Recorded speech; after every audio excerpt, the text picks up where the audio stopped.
بسم الله الرحمن الرحيم. الحمد لله، الصلاة والسلام على رسول الله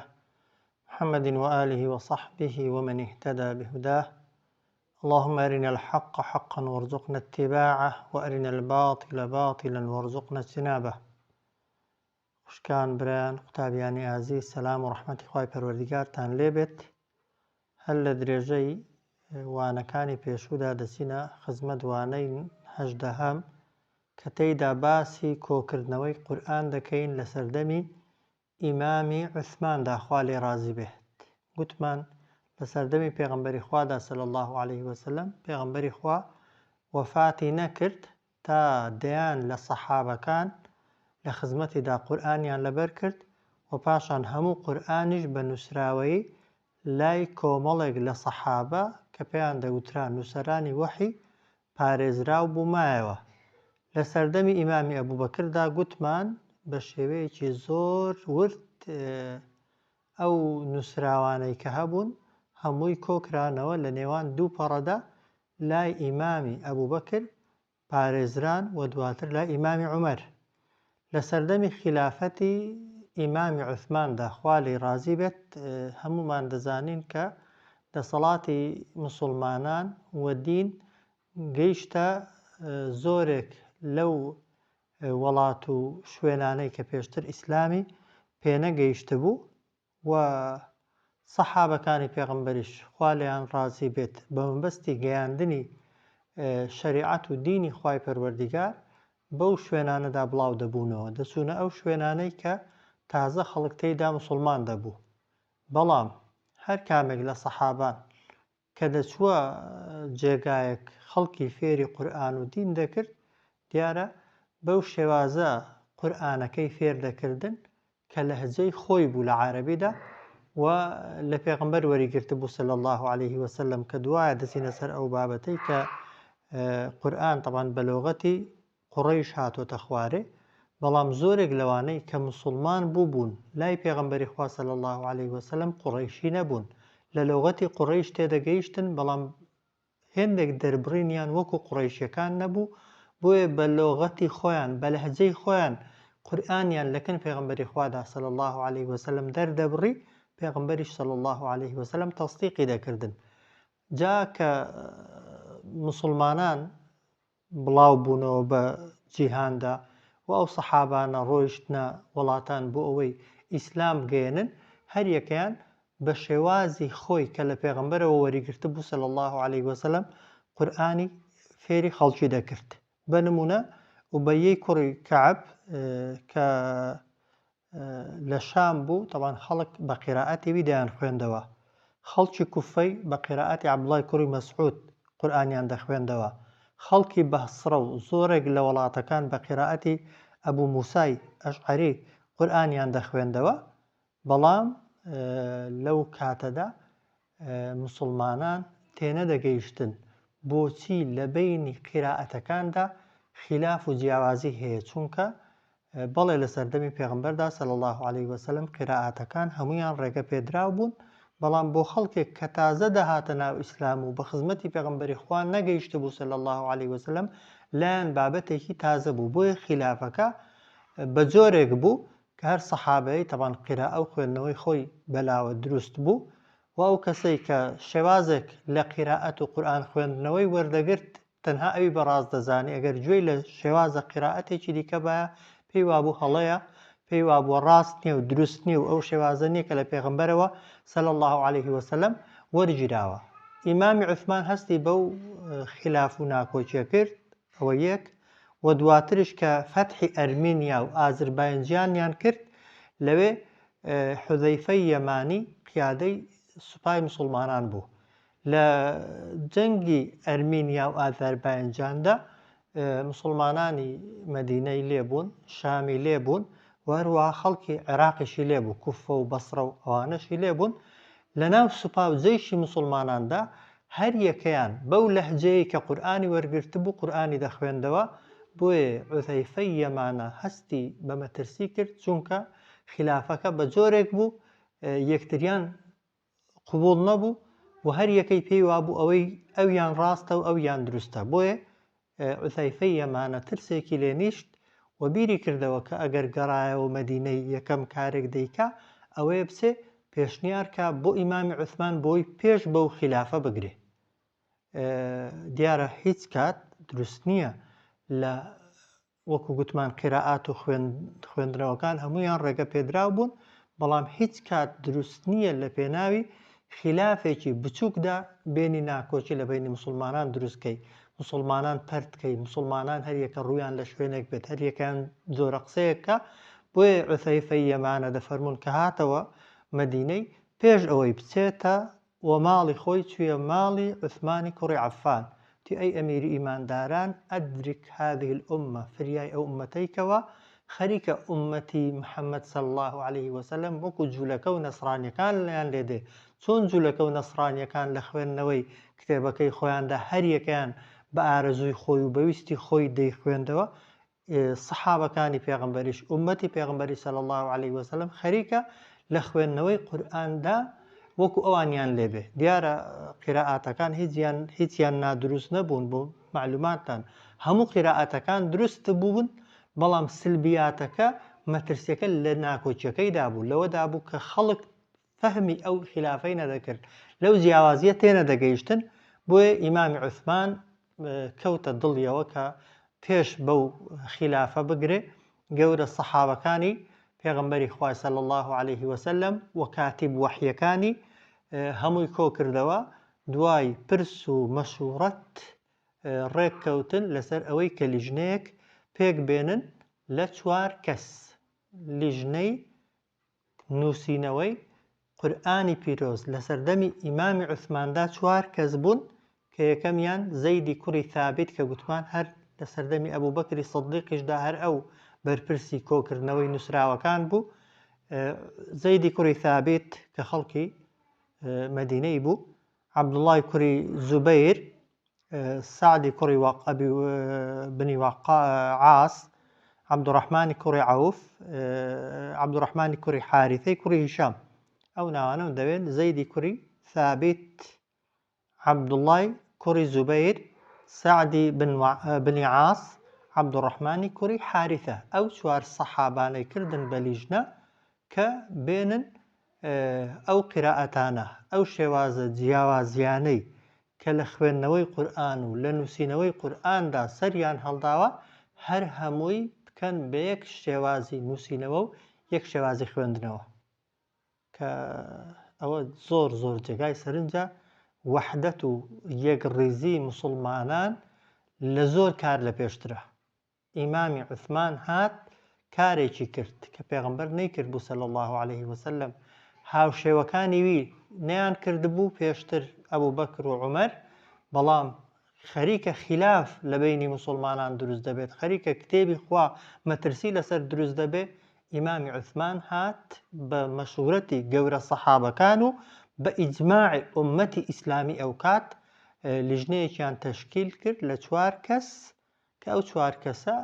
تەوان دانیشتن و فەرمانشی بە حەفسەی کچی ئیمامی عومەر کرد کە خێزانی پێغەمبەر بوو صلی الله عليه وسلم، کە مصحەفەکەی پێشووتر کە لە سەردەمی ئیمامی ئەبوبەکر و ئیمامی عومەردا نووسرا بوویەوە و ئیمامی ئەبوبەکردا نووسرا بوویەوە و ئیمامی عومەر پاراست بووی و تەسلیم بە حەفسەی کردبوو، بە حەفسەی گوت ئەو مصحەفە تەسلیم بەو لیژنەیەکە، بە ئەو لیژنەیە ئەو مصحەفەیان لەبەردەستدا بێت. بەڵام لیژنەکە پێش ئەوەی دەست بکەن بە نووسینەوەی قورئان کۆمەڵێک بنەمایان دانان بۆ نووسینەوەی قورئان. یەکەمیان پشتیان بەست بە شێوەیەکی سەرەکی بەو مصحەفەی کە لە سەردەمی ئیمامی عومەری لە سەردەمی ئیمامی ئەبوبەکری سیدیقدا بە پێشنیانی ئیمامی عومەر نووسرا بوویەوە و تەوان هەر زەیدی کوڕی ثابت سەرپەرشتی کردبوو کە گوتمان زەید هەم قورئانی لەبەر بوو، هەم کەسێکی زیرەک و وریا بوو، هەمیش لە لۆغەتەکان لە هەمووی حاڵی دەبوو. بنەمای دووهەمیان ئەوە بوو کە لیژنەکە تەوان 4 کەس بوون، 3یان قوڕەیشی بوون و قورئانیش بە زمانی قوڕەیشیەکان هاتوۆتە خوارە، چونکە پێغەمبەری خوا صلی الله عليه وسلم قوڕەیشی بوو و لەهجەی قوڕەیشیەکان لە هەمویان فەسیحتر بوو. هەموو عەرەبەکان لە لەهجەی قوڕەیش تێدەگەیشتن، بەڵام لە لەهجەکانی دیکە خەڵکە بوو تێی نەدەگەیشت، چونکە زمانی کتابەت و نووسین لە ناو عەرەبیدا لۆغەی قوڕەیش بوو ئەو کات. بۆیە بنەمای دووهەمیان ئەوە بوو لغەتی قوڕەیش بکەنە بنەمای ئەساسی بنەمای دووهەم لە نووسینەوەی قورئاندا قورئان بە لغەتی قوڕەیش بنووسرێتەوە ئەو مصحفەی کە ئێستا لە بەردەستی ئێمەدایە بەو لغەتی قوڕەیشەی نووسراوەتەوە کە قراءەتی حافظ عن عاصمە. بنەمای سێهەمیان ئەوە بوو کە تەنها ئەو قراءەتە زۆر بڵاوە و متەواتیرانە قبولکەن کە بە شێوەیەکی دڵنیایی و یەقینی لە پێغەمبەرەوە صلی الله عليه وسلم بەجێماون هەم بنووسین هەم بە لەبەرکردن. خاڵی سێهەم لیژنەکە بڕیاریاندا پابند بن بە خوێندنەوەی ئەو قورئانەی کە پێغەمبەری خوا صلی الله عليه وسلم لە کۆتا ساڵی تەمەنیدا خوێندوویەتیەوە لە ڕیزبەندی سوورەتەکان لە ڕیزبەندی ئاەتەکان کە پێشتر باسی ئەو مەوزوعەمان کردووە قەراریاندا کە ئەو ڕیزبەندیەی کە پێغەمبەری خوا صلی الله عليه وسلم لە خوێندنەوەدا پەیڕەوی دەکرد بۆ خوێندنەوەی سوورەتەکان و بۆ ڕیزبەندی لە بینی ئاەتەکاندا ئەو ڕیزبەندیە لە نووسینەوەی قورئاندا پەیڕەوکەن کە ئەو خاڵەشیان خاڵی چوارەمیان قەراریاندا بڕیاریاندا کە دوای نووسینەوەی طبعاً مصحفەکە مصحفێکی تازە نووسینەوەیەکی تازە زەیدی کوڕی ثابت کە وتم وەکو باسمان کرد هەموو قورئانی لەبەر بوو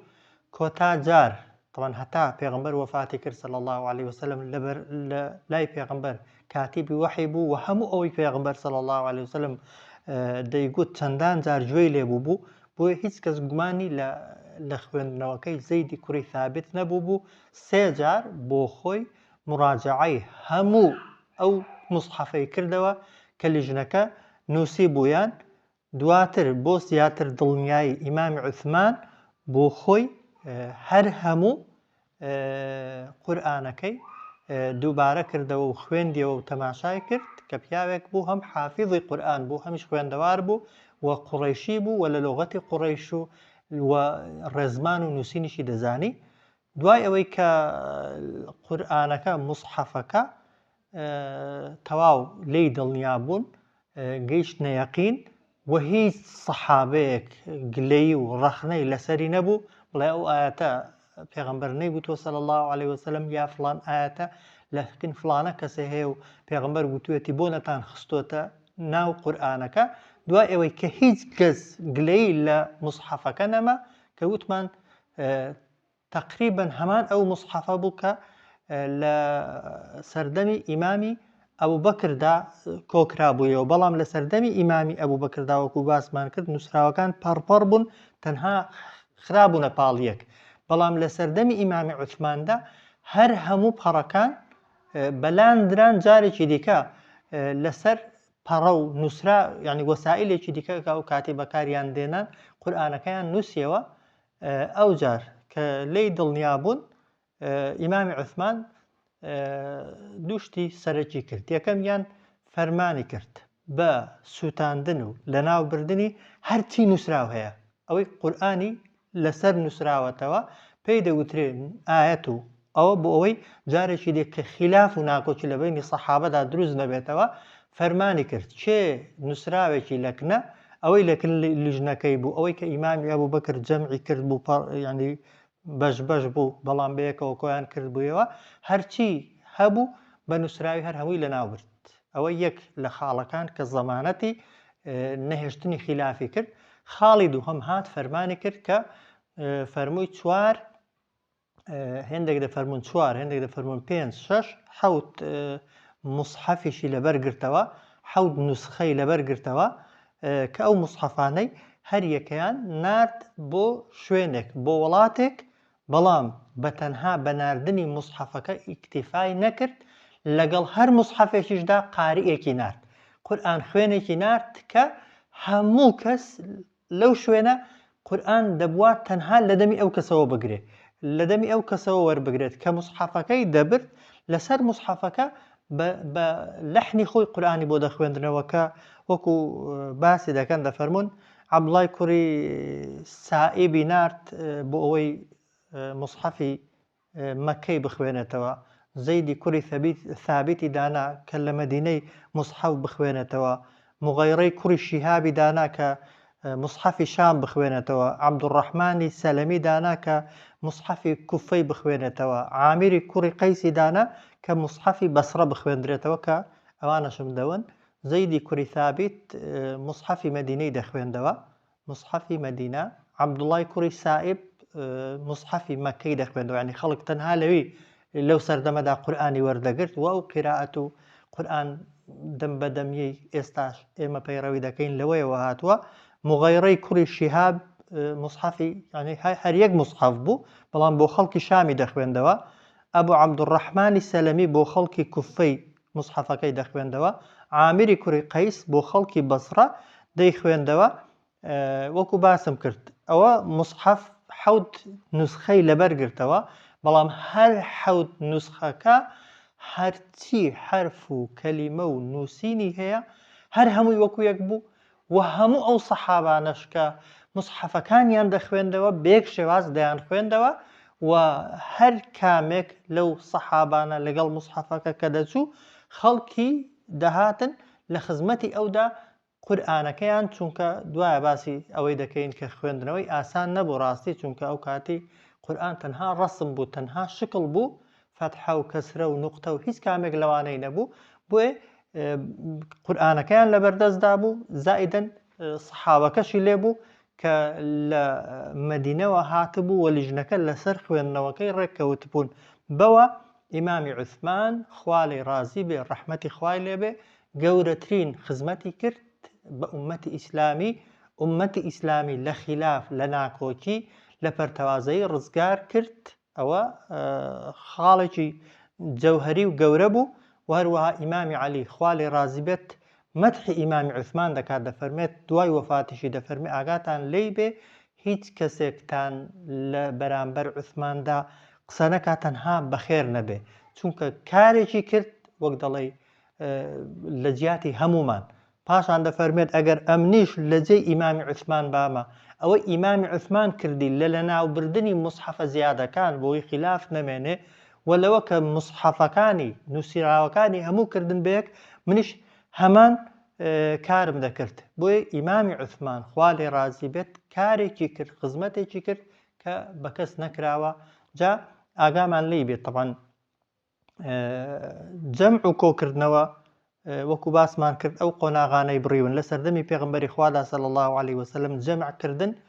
کۆکردنەوەی قورئان لە سینەدا بوو و بە نووسینیش هەبوو. لە سەردەمی ئیمامی ئەبوو بەکردا جەمعکردن تەنها بریتی بوو لە خڕکردنەوە و کۆکردنەوەی ئەو نووسراوانەی کە هەبوون لەکن سەحابەکان هەمویان هێندرانە لای یەک کەس و ناو دووپەڕە. لە سەردەمی ئیمامی عوسماندا کە دیارە لە سەردەمی ئیمامی ئەبوو بەکردا بۆ ئەوەی نەفەوتێن، ئیمامی ئەبوو بەکر ئەوەی کرد چونکە گوتمان قورئان لەبەرەکان زۆریان شەهید بوون، بەڵام لە سەردەمی ئیمامی عوسماندا ئیمامی عوسمان هات تەنها نوسخەی لەبەر ئەو نووسراوە گرتەوە، لەبەر ئەو نووسراوانە گرتەوە کە لە سەردەمی ئیمامی ئەبوو بەکردا کرابوو، بەڵام نوسخەکانی کردن بە یەک نوسخە و قاریئەکانیشی لەسەر دیاریکردن بۆی خەڵک لە خوێندنەوەی قورئاندا خلاف و ناکۆچی و پەرتەوازایی نەبێت. پشتیوان بە خوای پەروەردیگار لە دەرسەکانی داهاتوودا هەنگاوەکانی گۆڕانکاری دروستکردن لە بینی قورئاندا